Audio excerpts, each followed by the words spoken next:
Take a look at that 16 turn helical I've got mounted on my equipment there. That was kindly lent to me to try after I put a shout out on fpvhubuk as classifieds a couple of weeks ago, asking if anybody had a 16 turn I could try.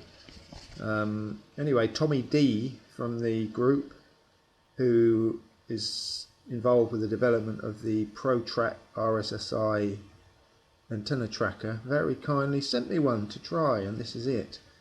This is my first attempt, or first chance I should say, and it was last night from my garden, and it was getting quite dark, so all I wanted to do was just see what it was like when I reached the 10k fence that's on my autopilot, which is the best I've got to with my Vaz pepperbox I should say, and my Fat Shark 13 dBi patch, and a 9-turn helical from a Polish source. Now those other ones, when I usually get to sort of 8 to 10k mark, I start getting quite a lot of breakup and a lot of graininess to the picture.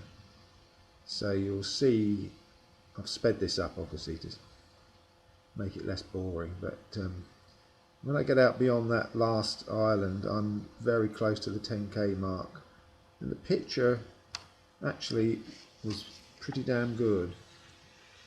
So next time I need to up this fence a couple of k's and see how the helical works over that extra few k's.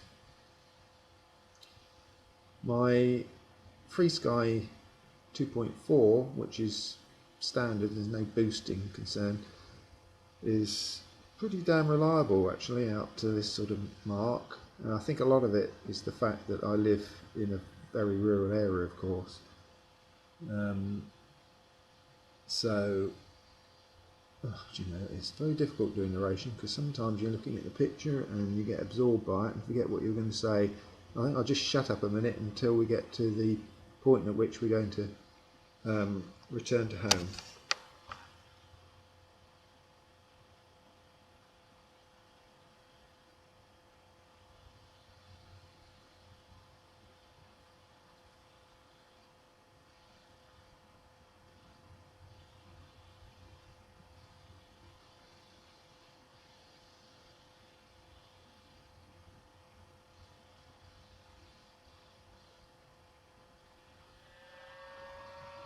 The whirlpools I flew out to the other day are to the left of that island, on the left, between that and the further one you can see.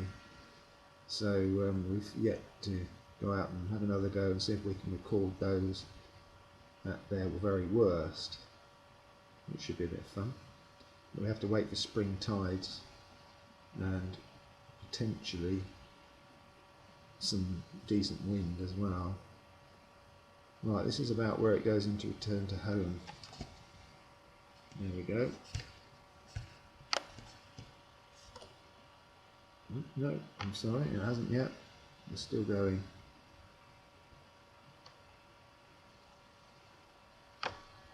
Yep, we're still heading west, and this is it. This is where it goes into return to home. I put a little still in here from my DVR, which is one of the cheapy Hobby King ones, so don't expect a good quality. But here it comes. There you go. So there's the 10k turning point. And now we go into a high speed trip back.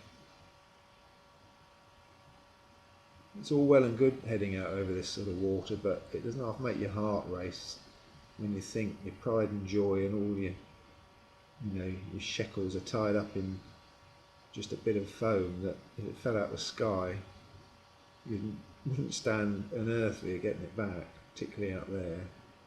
Tide rips are pretty ferocious. You'd probably be washed up on the coast of America or something.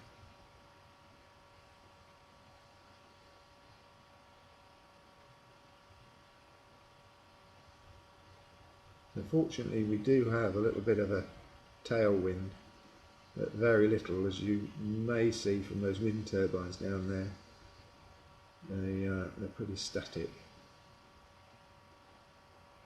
I've also changed out the servo on the tilt mechanism on my pan and tilt, and realised that I put one on there that I removed from my old skipper because it used to judder. So if you see it rattling around, that's the reason why. I'll change that one tonight as well when I got home. So at this stage, my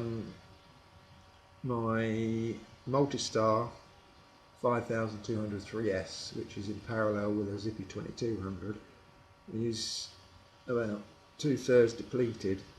So I'm just gradually descending, and I've backed off the throttle, so I'm drawing about 4.8 amps, I think it was, when I looked at the DVR. Whereas if I left it in return to home, maintaining altitude, it's nearer 10. But I'm able to just slowly descend, and this is the island we're coming up to, which is pretty much in front of my house.